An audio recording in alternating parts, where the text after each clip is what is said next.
പറഞ്ഞ സാധനങ്ങളൊക്കെ കാറിലുണ്ടോ? കണ്ണേട്ട വാരിക്കോരി നമുക്ക് ഓരോന്ന് തരുമ്പോ ഇപ്പൊ കണ്ണേട്ടനെ സംശയിച്ചുകൊണ്ട് നടക്കുക അയാള്. ഹലോ ഫ്രണ്ട്സ്, അങ്ങനെ നമ്മുടെ മഹാലക്ഷ്മി പുതിയ പ്രൊമോയില് നമ്മുടെ കരുണയും ദുർഗയും കൂടെ നമ്മുടെ കണ്ണന് ഒരു കിടിലൻ വിഷു കണി ഒരുക്കാൻ വേണ്ടിയുള്ള സെറ്റപ്പിലാട്ടോ. അപ്പൊ എല്ലാം അടിപൊളിയായിട്ട് ചെയ്യുന്നുണ്ട്. കഴിഞ്ഞ പ്രാവശ്യം മഹാലക്ഷ്മി ആണല്ലോ ഇതൊക്കെ ചെയ്തത്. അപ്പൊ തങ്ങള് ഇതൊക്കെ ചെയ്ത് ഇപ്രാവശ്യം കണ്ണേട്ടനെ ഞെട്ടിക്കണമെന്നൊക്കെ പറഞ്ഞ് കരുണ ഭയങ്കര വാശിയിലാണ്. അപ്പൊ കരുണ ഒരുക്കുന്ന ലിസ്റ്റ് നമ്മുടെ ഉണ്ണിക്ക് കൊടുത്തിട്ടുണ്ടാവും.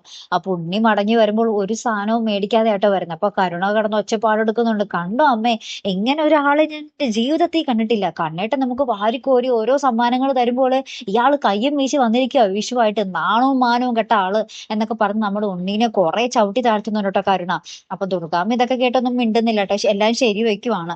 അതിനുശേഷം നമ്മുടെ കണ്ണൻ വരികയാണ്. നമ്മുടെ കരുണ പറഞ്ഞ സാധനങ്ങൾ, അതായത് കണ്ണനെ, ഉണ്ണിക്കണ്ണനെ ഒക്കെ കൊണ്ട് കണ്ണൻ വന്നിട്ട് നമ്മുടെ കരുണയ്ക്ക് കൊടുക്കുകയാണ്. അപ്പൊ കരുണ ഭയങ്കര ഹാപ്പി ആയിട്ട് ഇങ്ങനെ നിൽക്കുവാണേ. കണ്ണേട്ടനെല്ലാം അറിഞ്ഞ് ചെയ്യുന്നുണ്ടല്ലോ എന്നൊക്കെ പറഞ്ഞ് ഭയങ്കര ഹാപ്പിയിൽ നിൽക്കുക. അപ്പൊ ഉണ്ണിക്കാണെങ്കിൽ സംശയം ഇങ്ങനെ മുറുകി മുറുകി എല്ലാം മനസ്സിലായി. ഇപ്പൊ നമ്മുടെ ഉണ്ണിക്ക്, ഉണ്ണി അപ്പൊ വാമദേവന്റെ അടുത്ത് പോകുന്നുണ്ട്. കൊടും ചതിയാണ് നമ്മളോട് അയാൾ ചെയ്തുകൊണ്ടിരിക്കുന്നത് എന്നൊക്കെ പറയും. ഇപ്പൊ വാമദേവൻ പറയുന്നുണ്ട്, ഇനി അവരെ വെറുതെ വെച്ചേക്കാൻ പാടില്ലടാ, രണ്ടുപേരെയും ഒരുമിച്ച് സന്തോഷത്തിൽ ജീവിക്കാൻ നമ്മൾ അനുവദിച്ചുകൂടാ, എത്രയും വേഗം കൊന്നൊടുക്കണം എന്നും പറഞ്ഞ് രണ്ടുപേരും കൂടി അങ്ങോട്ടും ഇങ്ങോട്ടും ചർച്ചയാണേ. അപ്പൊ രണ്ടുപേർക്കും എന്തോ ദുരന്തം വരാൻ പോവുകയാണ് എന്നർത്ഥം അല്ലെ കൂട്ടുകാരെ? അങ്ങനെയാണല്ലോ നമ്മുടെ മഹാലക്ഷ്മിനെയും കണ്ണനെയും ഉപദ്രവിക്കാൻ ശ്രമിക്കുന്നവർക്കൊക്കെയാണല്ലോ ദുരന്തങ്ങൾ വരാറ്. അപ്പൊ എന്തായാലും കാത്തിരിക്കാട്ടോ. അപ്പൊ അടുത്തൊരു വീഡിയോയുമായി വരുന്നത് വരയ്ക്കും here M the Malayali signing off.